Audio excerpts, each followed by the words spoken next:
and authors launching their new and exciting projects.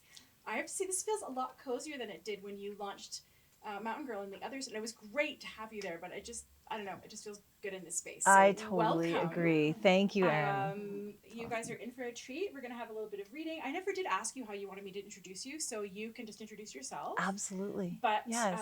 I will just mention that Rogers is here filming. So you guys are fine unless you rush the stage. Yeah. All bets are off. You may be on top. You should. So welcome. Take it away. Thank you so much, Erin. Thank you for having me here in this beautiful space. It does feel cozy, and thanks everybody for coming out on a Thursday. I really appreciate it. Yeah, so Jess is going to ask. So this is Jessica Niedermeyer. She is my friend and bandmate, and Laura Kane is here as well from our bands. We're in a band called Wild Honey, and yeah, sort of definitely the novel One Night Only was inspired by being in a band. So it's kind of all goes together in my head. So it sort of worked out. There's songs in the book, and it just, yeah. So we're gonna play a bit of music for you guys after.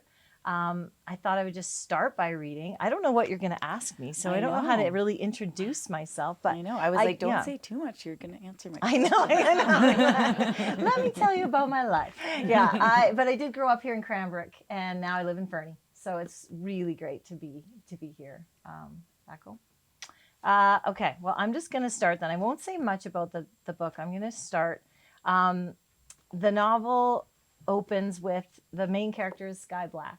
And it opens with Sky going to play her last show in Vancouver. And there's a few reasons why she has to do that. But, you know, she definitely has mixed emotions about playing her last show. She loves music more than anything, but she has some obstacles and challenges that she has to go through. So, yeah. So I'm just going to start. One of my intentions when I decided to write this book was definitely I wanted to try to kind of break down the barrier of what it feels like to be on stage, about to perform, and the relationship with the audience, and maybe a bit about how you guys, and when I'm in an audience, as like I was last night, but feel watching the musician and what that relationship's like. Because we've been in our band now for 11 years, and definitely it is a real thing. And depending on the crowd and how that goes, it's like a living and breathing thing through the show. So that's sort of what I wanted to capture. Yeah, and I'm going to just read a few pages here of Sky on stage. The house manager, some guy named Alan, looks to Sky and she nods. Sound tech speaks into his headset. The lights drop and the house music cuts out. The crowd cheers. Without an opener, they're probably drunk and bored and ravenous for action. A single spotlight shines down from the ceiling and onto Sky's guitar, the black stool, and the lone mic stand. Alan walks out into the cheers and gets to the mic, handling it roughly and adjusting it higher. Sky hates that. Alan starts his spiel about the venue and tipping the staff, about keeping phones in pockets, no recording, even though they won't listen. And now, here she is, Sky Black. Janny's social media onslaught obviously worked. The Imperial's capacity is 500 and it's jammed. Sky shakes her shoulders and stands up straighter, dries her sweaty hands on her thighs, and looks at her set list. Caged Bird. She puts on her stage smile and steps forward, crossing the empty space between her and her guitar, lifting her arm to give a wave. The crowd screams, the energy electric. Alan's teeth are nasty and Sky wonders if he uses meth. He brings her in for a fake hug, his hands spread wide across her narrow back. She lets him pretend they're friends. That's show business. The screams continue and she can hear her sister screeching the loudest. She grabs the neck of her guitar, picks it up, and slides into the strap. Only this, it reads. What will she have without it? She shuts that thought down immediately, reaches out and readjusts her mic, moving it back to where she had it, then plucks through each string to make sure her tuning is held up. She watches the notes dance across the tiny screen. E, A, D, G, B, E. How's everybody doing? Her voice is so deep and gravelly it surprises her. She shifts backwards to clear her throat, swallows. The faces in the front row are mostly female, and she doesn't focus on any of them. They hold out their contraband phones and look up like they want to eat her alive. She scans past the tops of their heads. Joe is several inches over 6 feet and usually stands out in a crowd. Sky surveys the taller guys near the back, searching for his familiar face. The room gets blurry and starts to tilt off axis. Thanks for coming out tonight. I know some of you traveled a long way from my hometown of Nelson. She stops talking while people cheer even louder. Some because they're from Nelson or they've heard of it. Some scream because it's the weed capital of the country and everyone knows it. I want to thank my sister Janny for organizing this show. It'll be my last. Sky stomps her pedal and starts picking the melody for Caged Bird as people react to what she said. Whoops and boos and everything in between. She lets her guitar take over the moment while the crowd quiets down. Her thumb slides off the low E too quickly and she loses the rhythm for a split second. Panic creeps across her skin. Her breath quickens. There's no one to lean into, no bass player to even her out, no drummer. It's just her, holding everything down, and if she screws up, if she were to stop playing, simply stop moving her fingers between the tiny gaps in the strings, the show would stop. The thought starts to mess with her mind, the sneaky, evil voice that tells people to get closer to the ledge or to step into traffic tempts her. She steps away from the mic and turns her back to the crowd so they can't see the bead of sweat drip from her forehead. Her ears start a slow wail. Maybe she can't do this. Calm down, breathe, feel it, breathe. Sky circles back on the intro chords as she exhales and taps her foot, lulling herself into the rhythm. 1, 2, 3, 4. She bends her knees slightly with each tap, letting the beat flow into the rest of her body, softening her. Most people won't notice what just happened, but musicians will. Joe will. She channels all her practice, her sacrifice, and the love she has for making music. She has the groove back now, and it starts to feel good. She stops focusing on her guitar and her foot and the timing. She lets her body take over, then looks into the dark nothing above all those heads and sings.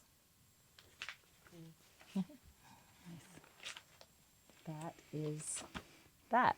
Yeah. So good. Thank you.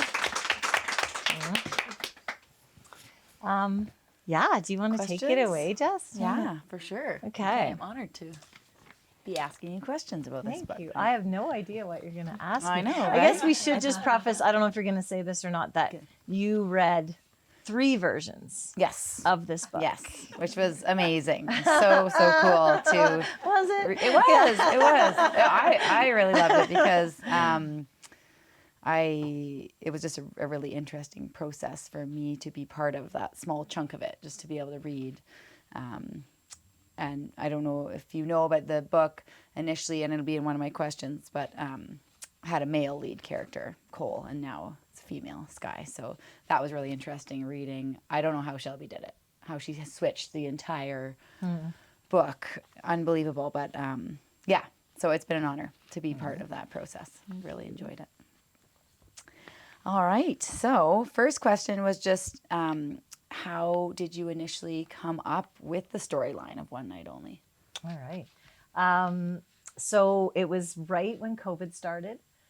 We were in Calgary, my family, we were going to go to Hawaii, and literally it was like March 13th, I think it was. It was the day before. So that was a little crazy that day. I don't know if you guys remember that. It just kept like snowballing, right? And I kind of just had this like, I don't know, I just sort of felt a bit like not the end of the world, but it just sort of felt like you should do things that are important to you. And I had sort of another novel that I'd finished, and the publisher that had that ended up folding. So I was kind of stuck in this world where I hadn't been writing for a few months, and I hated that. So I decided that I was going to write a new book. So I was talking to my husband, and the book that hasn't been released yet is kind of, it was a lot of research. It was out of my comfort zone of what I know. So he said, why don't you this time go back and write what you know? because Mountain Girl was definitely a book that I wrote. It's sort of based around here, and it was something that I definitely was comfortable writing about. So yeah, I decided. So I thought, okay, well, obviously, music is such a big part of my life now, so it had to have music in it.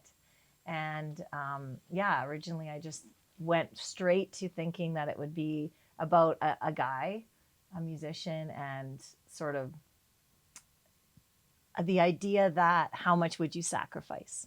How much would you sacrifice for your shot? That was sort of the first thought that came. Okay. All right.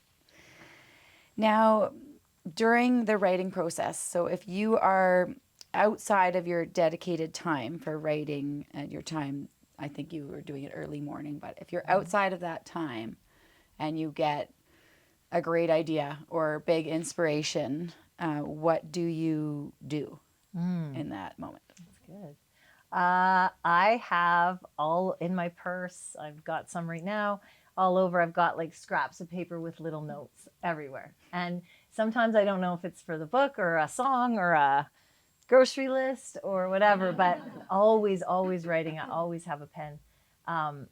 So yeah, I do try to write. My process has always been to first thing in the morning. So when I was really deep in this novel, I'd start about 5:30 or 6 and kind of put that first chunk of like when my brain is fresh right into that. So usually 2 or 3 hours if I could.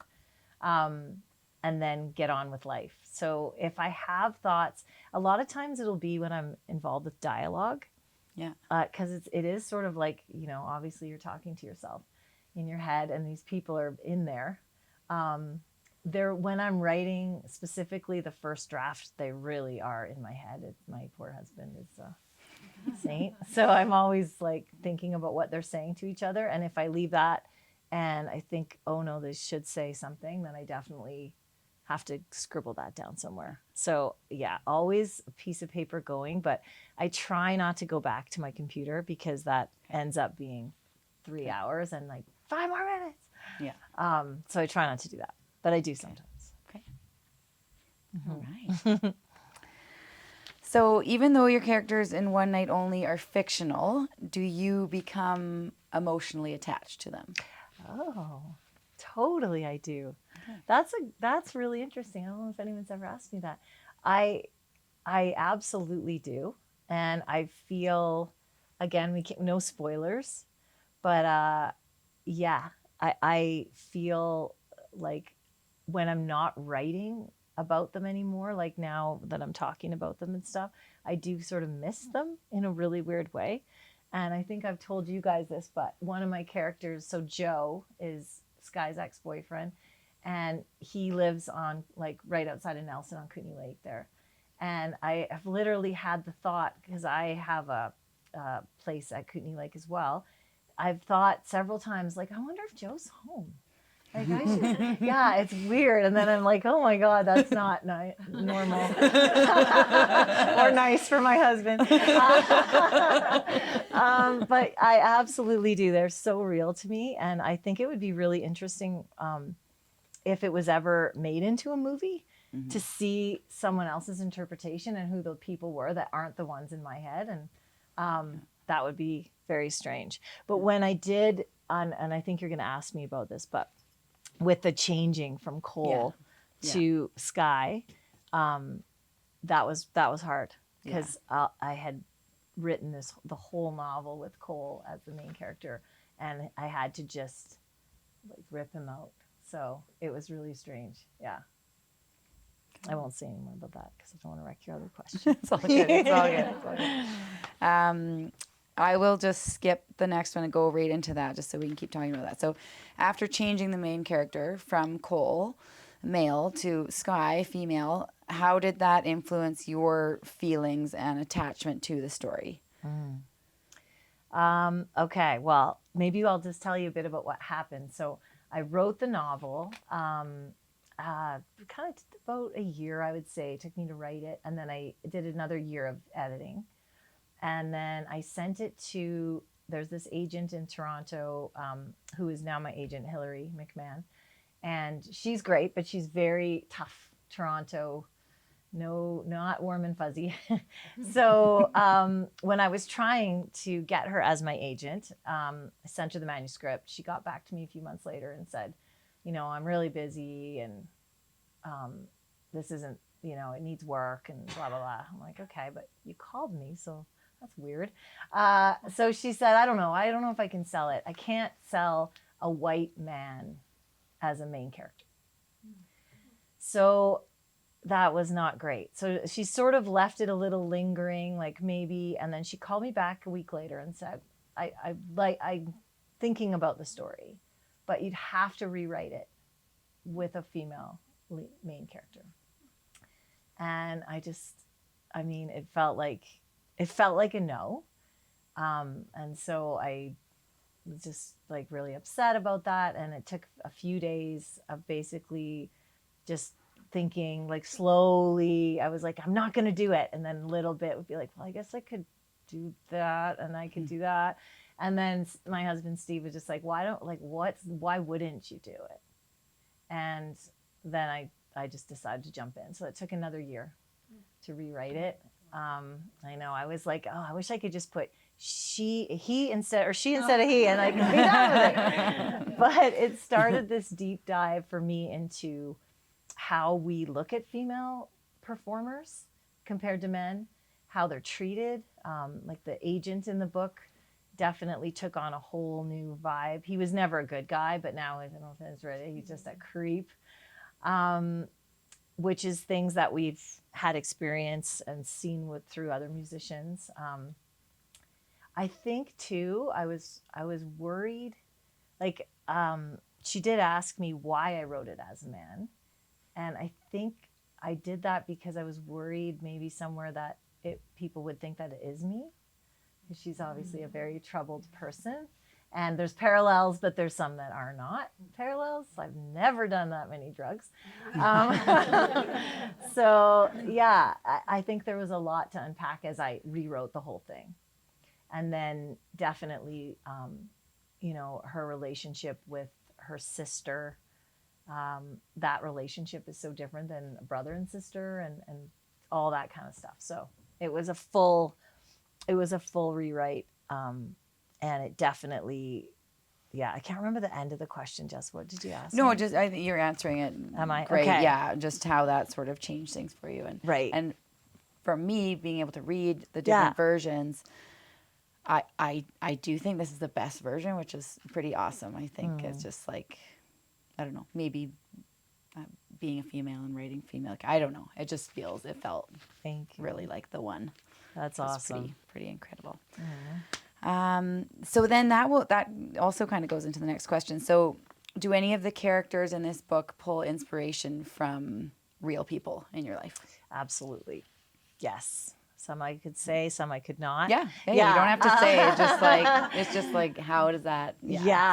How do you separate it or not, or like? Definitely. Yeah. I think that some of the musicians that we've toured with, we've been so lucky to go out with Jess's dad, who's Barney Bentall. Everyone knows that. So some of the musicians that he plays with, we've gotten to meet that way, and definitely that absolutely impacted characters in the story and things that they had been through and hard things they've been through. I also had a friend of mine who I dedicated the book to him, Mark Kussner, and he absolutely walked me through all of that, all of the stuff with addiction and rehab and everything. He was so generous, and that's why I put the forward or the dedication here. Just was some of his feedback that he used to give me, and it was just, it's like poetry.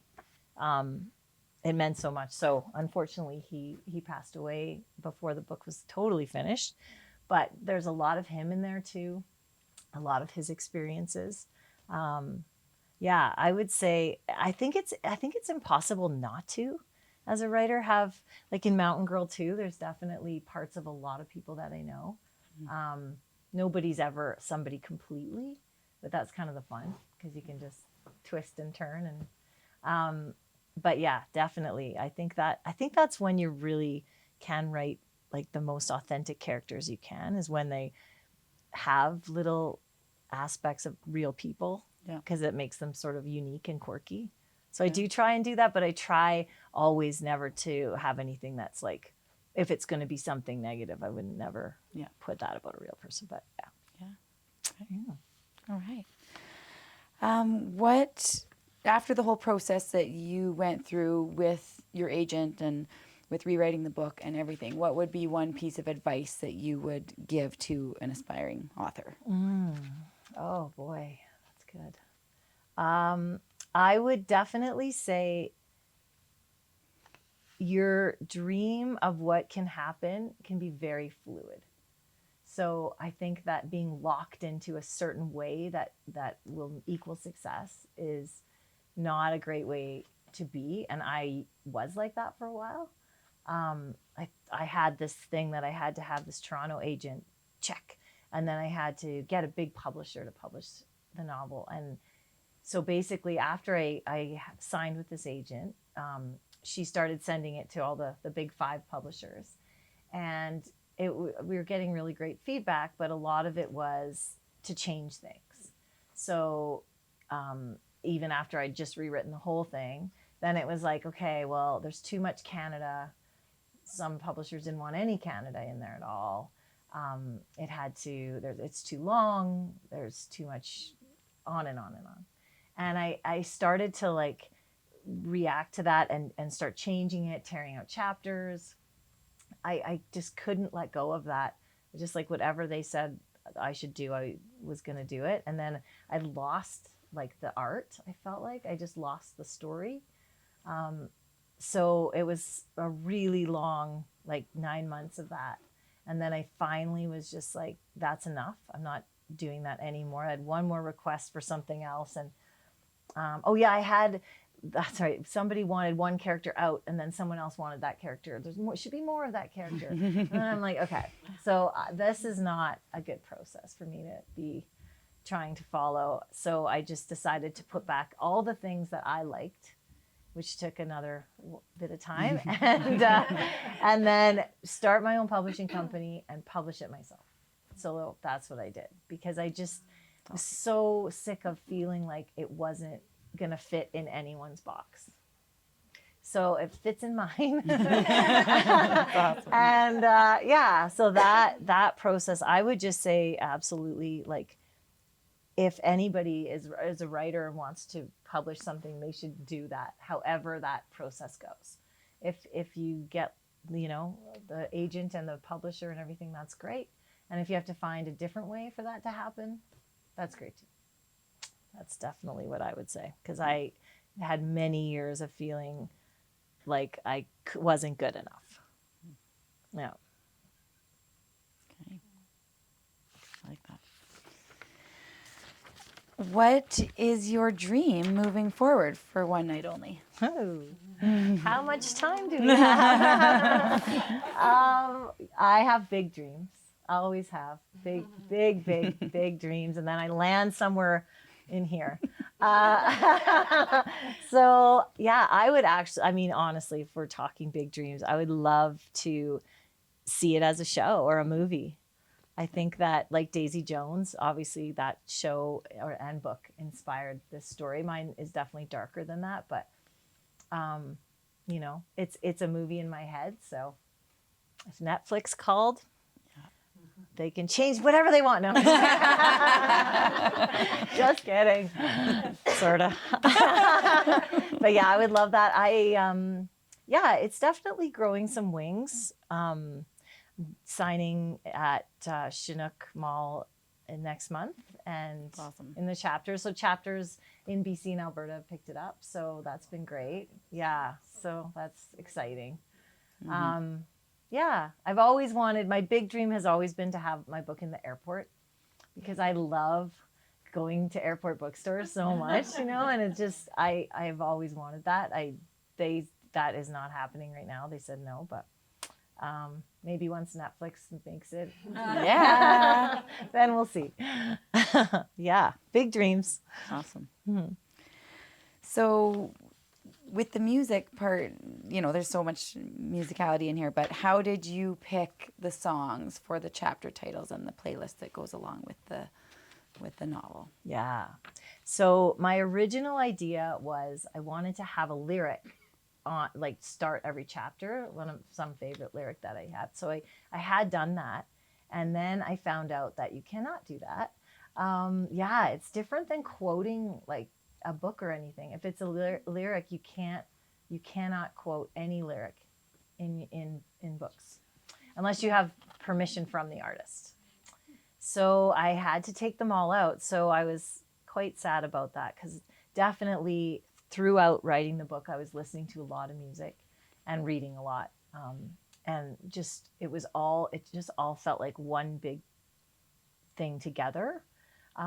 So I didn't want to pull all the music out of it. So then I just thought, instead of the lyric, I'll just use the song titles as chapter titles. So that's what I did. And then at the end of the book is a playlist.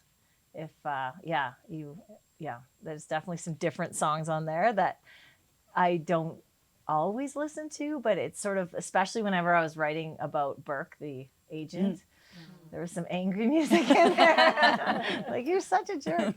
But he's characters like that. I've heard actresses say that kind of like playing the bad person is fun, and it's fun to write too. Sort of like, ooh. What is he doing? Yeah. So definitely it was really fun to kind of have the music as part of it. And I felt like it just really it was just an important piece that all goes together. Yeah. I think I love that idea of having the playlist. Then just to listen to, and just even, I don't know, I love the song choices. I know there were some different ones in there, but a lot of them I was like, oh yeah, that song, or oh yeah, I used to listen to that song all the time, or it used to make me feel something, or right. Yeah, I like that. So I will end with, do you have another story on the go? Do you have another novel in the makings? I do. Yay! So That's what I was hoping you were going to say. Yeah. So the one that I wrote in between Mountain Girl and One Night Only, right now it's called The Devil Tree. I don't know if it'll stay like that. But it's the story of a female who grew up in Mexico, and then she's actually smuggled across the border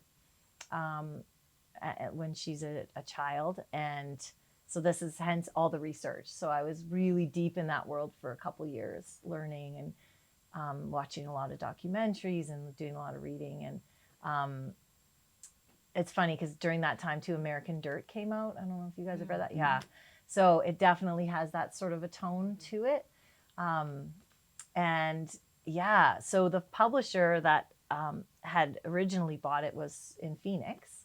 And when she crosses through the border, she ends up in Tucson. And so there was a lot of ties there. And then they folded. So I kind of just haven't done anything with that since. But I think that one needs to come out. So I think next year, maybe I'll get to work on that one. Needs another edit and stuff, but yeah. I've had the pleasure of reading that one as well, and it is really good. Really good.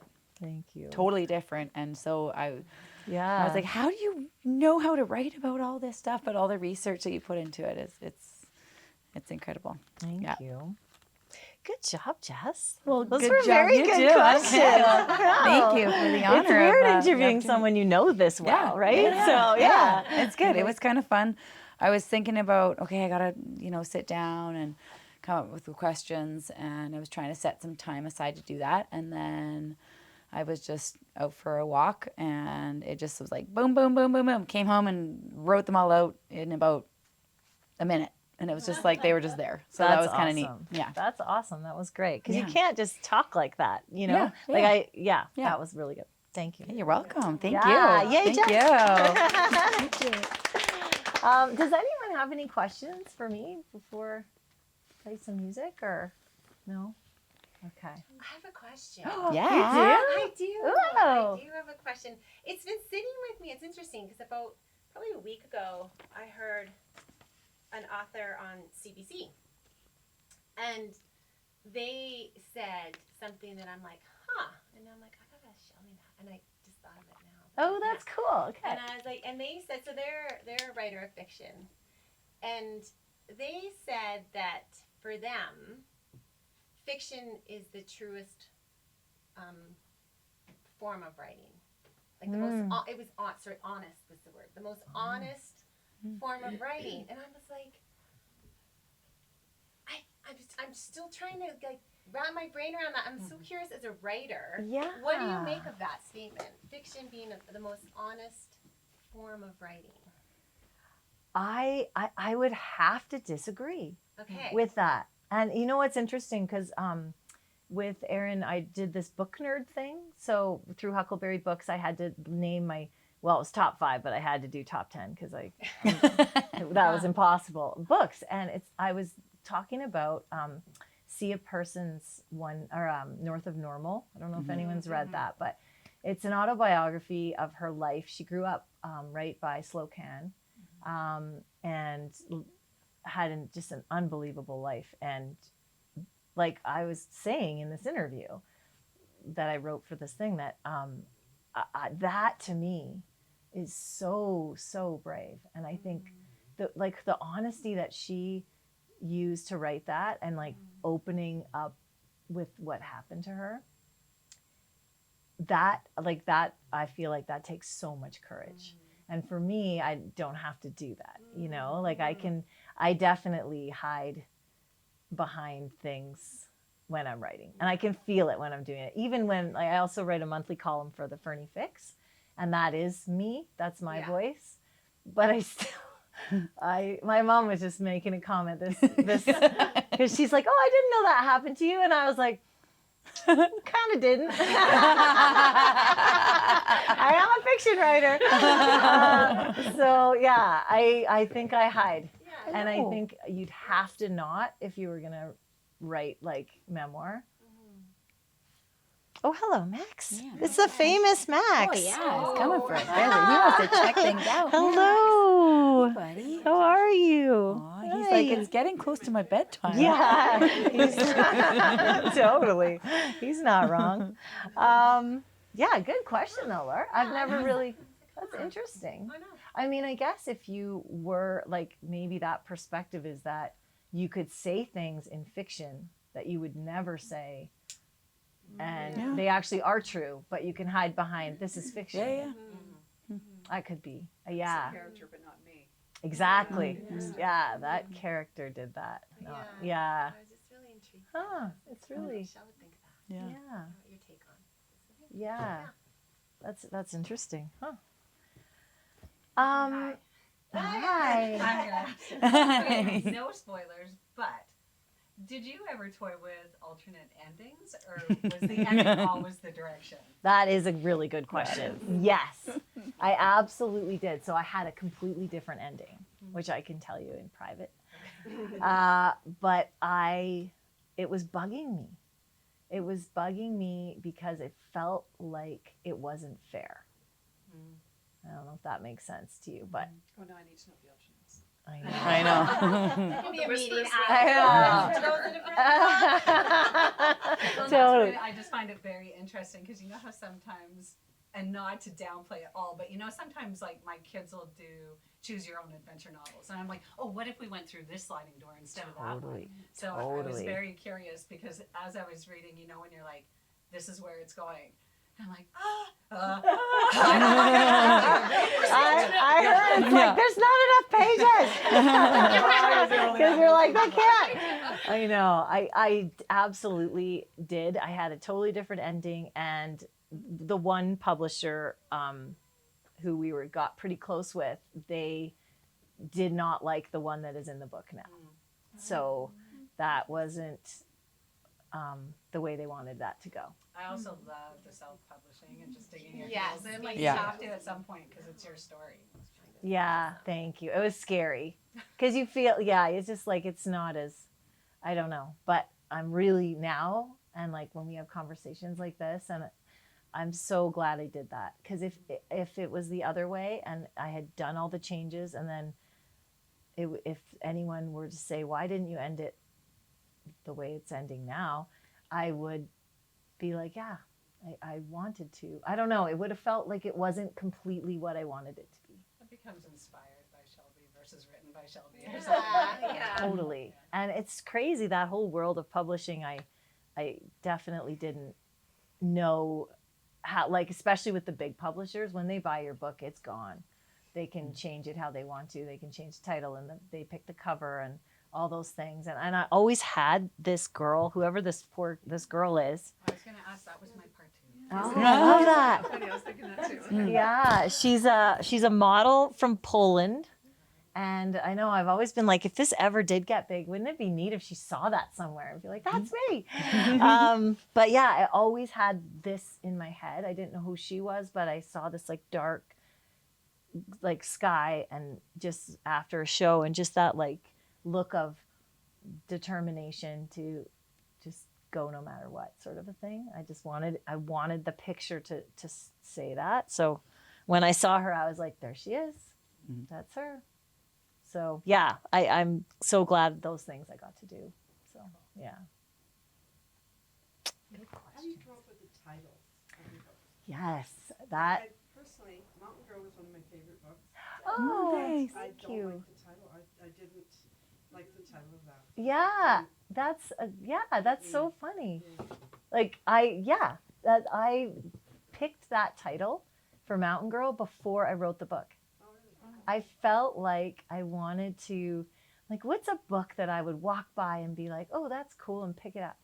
And then I just, for some reason, had Mountain Girl in my head. And I honestly kind of agree with you. I don't think it's a great title for the book. 100%.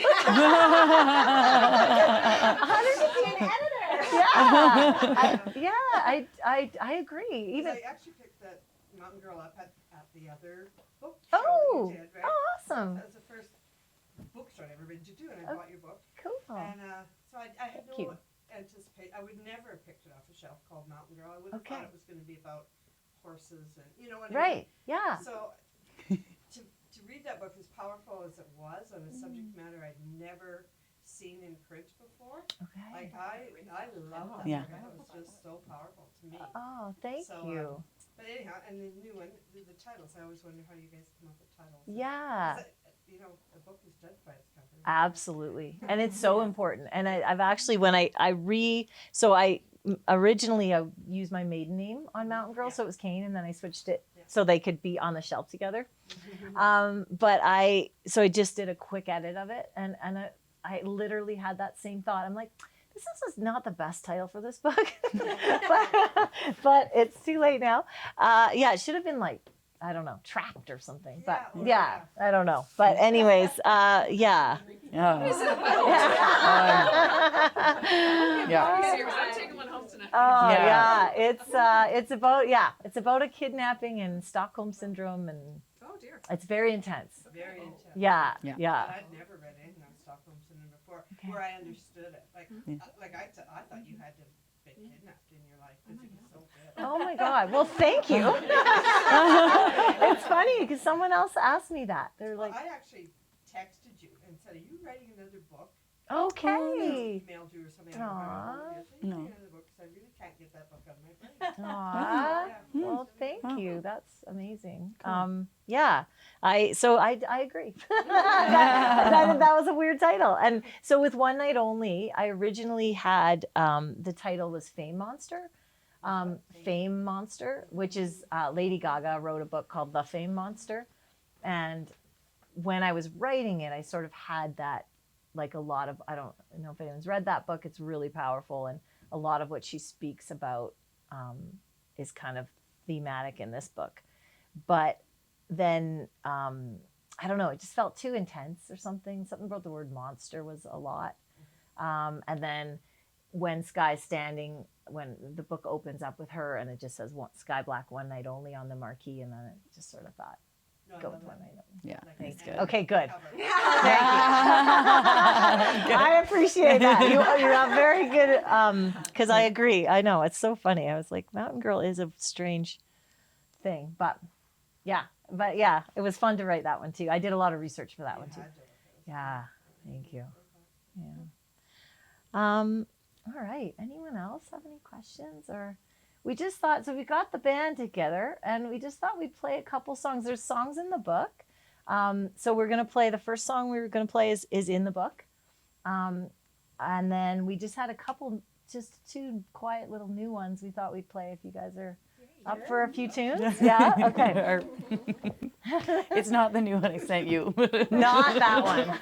I accidentally, we run new songs by each other, and I had a new little clip of a song I wanted to run by them, and I typed in Laura, and usually it just pops up Laura and Shelby, and I didn't really read it, and it said Laura and Rima, and I sent it, and then Rima's like, I don't think you meant to send me this, but I love it, and I was like, whoa.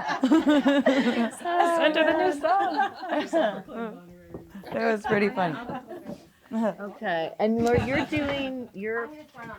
starting on the harp. Standing or sitting, Shel? I was gonna sit. Yeah, Yeah, hopefully. I think so. Wait, Or go over here. I might just move this page. Is that okay if I move it to the side? Yeah. Let it roll in A. Let it roll as an A. So this song was Sky singing this at the show, and she hasn't seen her ex-boyfriend Joe in 3 years. And when you see this song comes up from his perspective, and he's listening to her sing it, and he's realizing that it's what stuff that he said to her, and she's kind of now put that into a song. And yeah, writing songs from my characters is very, very strange too. It's like so bizarre, but that's probably need to go to some kind of therapy or something. But yeah. Good. Okay. Okay.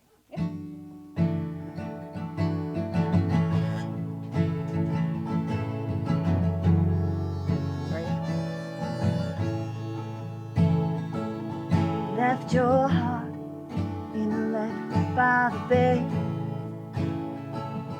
Now your words go round and round inside my head. The stove won't light in this house, has a chill. I didn't leave you then, so I guess I never will.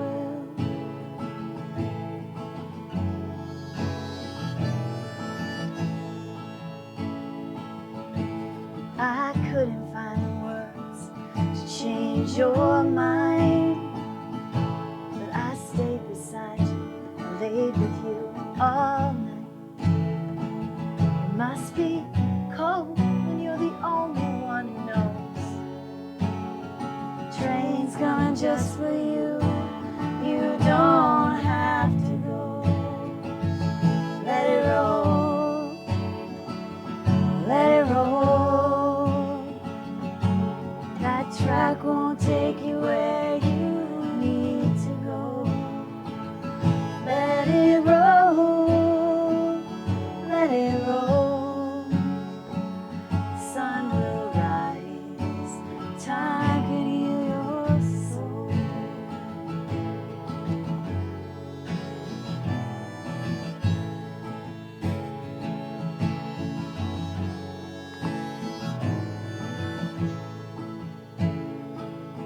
I can't tell you how you lost your way. Broken hearts are lost and found every day. You can hide inside your head, they can't tell.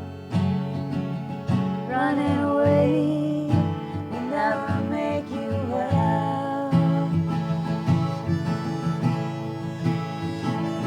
Let it roll, let it roll. Close your eyes and let that whistle blow. Let it roll, let it roll. The sun will rise, time can heal your soul. Let it roll, let it roll.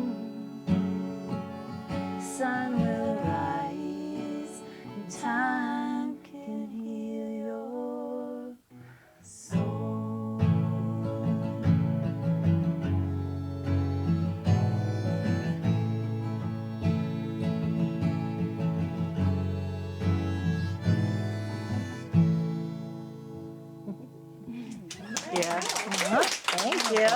It's weird sitting down. It was weird, I know. And then I know. I was like, and then it was a little out of tune, and I was like, oh no, it felt weird. Look It was over weird. there. That was weird. I might have to stand up for Raven because yeah, stand up for gotta- me. We can stand up. we can stand I'm gonna up. put Not to be formal. We were going to be all cash about it. I know. I'll play it. Behind you get in the corner with that I violin. know. Loud violin. We were going to Poor not little- do violin, but we missed it too much. So, yeah.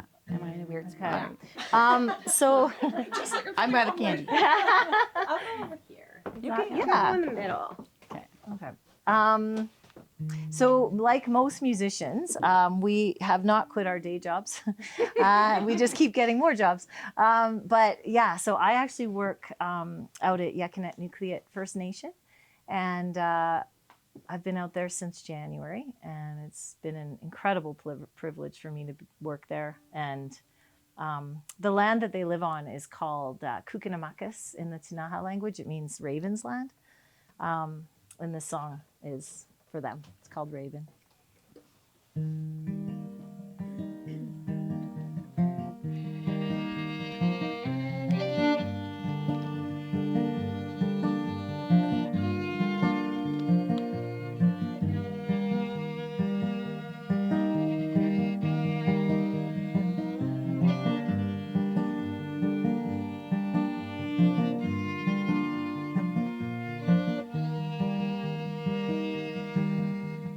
Raven, Raven, come back home. There's smoke on the ridge and supper's on. You don't fly so straight when you're all alone. Raven, Raven, come back home. We don't ask why like that no more. Memories pour out on the kitchen floor. Some were mine, but the worst were yours. Daddy said it's not worth fighting for. So what are we fighting for? Raven, Raven, come back home. There's blood on the ridge where the horses roamed. You don't fly so straight when you're all alone. Raven, Raven, come back home. We don't cry like that no more. Tears pour out on the bathroom floor. Some were mine, but the worst were yours. Mama said it's not worth crying for. So what are we crying for? What are we crying for?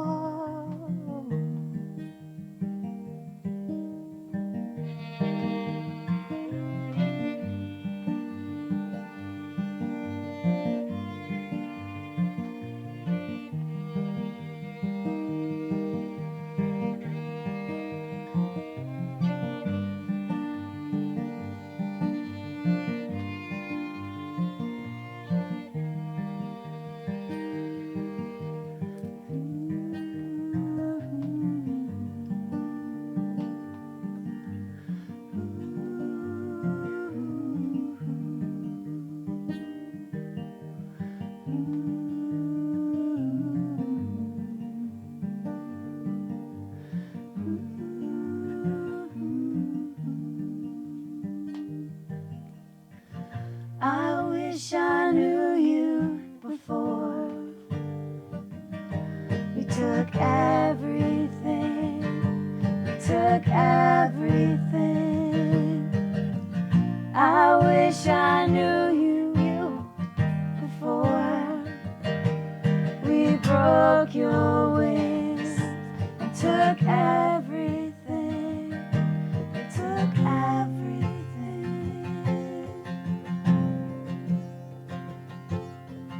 Raven, Raven,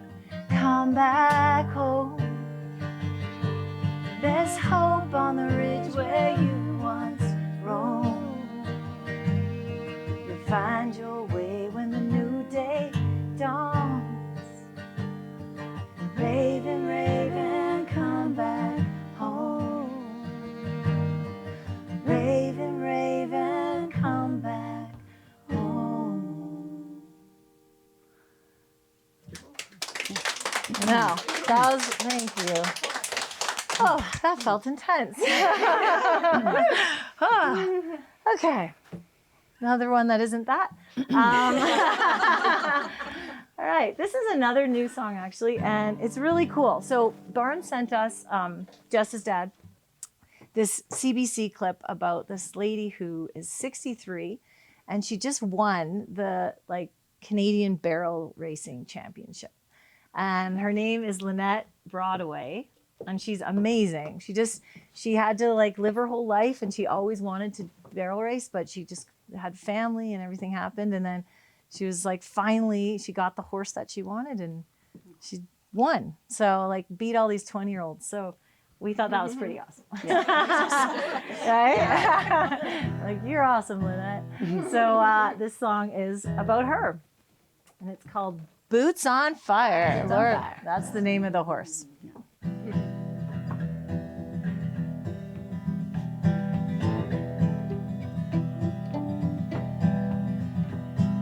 She grew up in the wheat fields where the prairie winds blow cold. Her daddy healed the horses other men had left for broke. She had dreams of leading when the season was all through. Prairie hills stood like pine trees as she thundered through the chute. Boys would take off roping to the local rodeos. Shiny buckles, bloody knuckles, 100 miles of gravel roads. Farming takes a family if you wanna get it right. So you best get busy choring if you wanna sleep tonight. Mamas, whoops, this is brand new. Don't give up on your dreams. They're not as scary as they seem, and it's never too late. Mama, don't give up on your dreams. They're not as scary as they seem, and it's never too late. Sometimes mamas have to wait.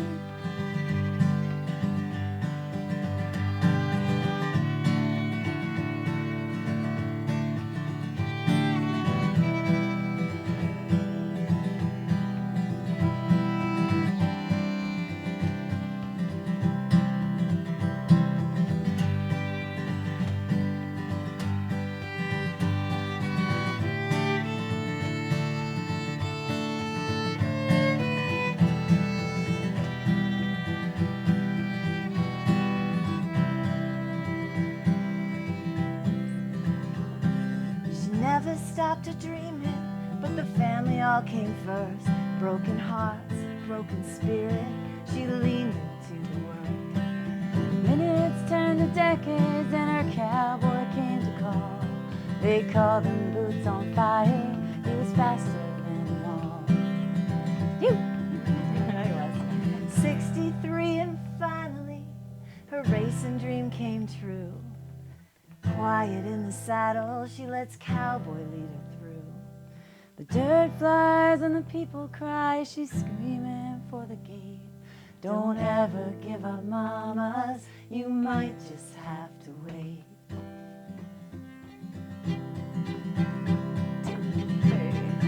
Mamas, don't give up on your dreams. They're not as scary as they seem, and it's never too late.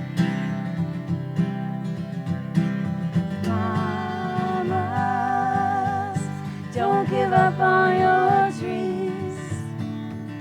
They're not as scary as they seem, and it's never too late. Sometimes mamas have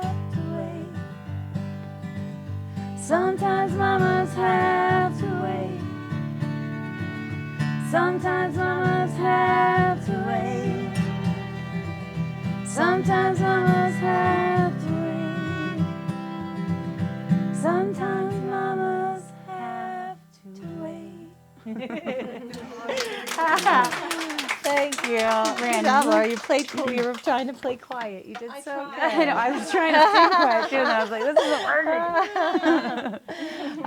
Thank you. Thank you. Guys, Yeah. for coming. Thank Thank you. Yeah, if I can sign if anyone needs a book signed. I think I did sign the ones that were here, so you might already have some. A good little stamp. Yeah. I like that. Yeah, there's treats. And how do we do, Erin? We're good for time? Yeah. Yeah, awesome. Okay. Fantastic. Thank you so much for hosting. Oh my God. Thank you. Thank you. Oop. Thank you. We're not used to not having mics I and know. everything. I was like, ooh. Yeah. That's weird. It's also very hard to play with a little, like a small amount of people. It's like the way hardest.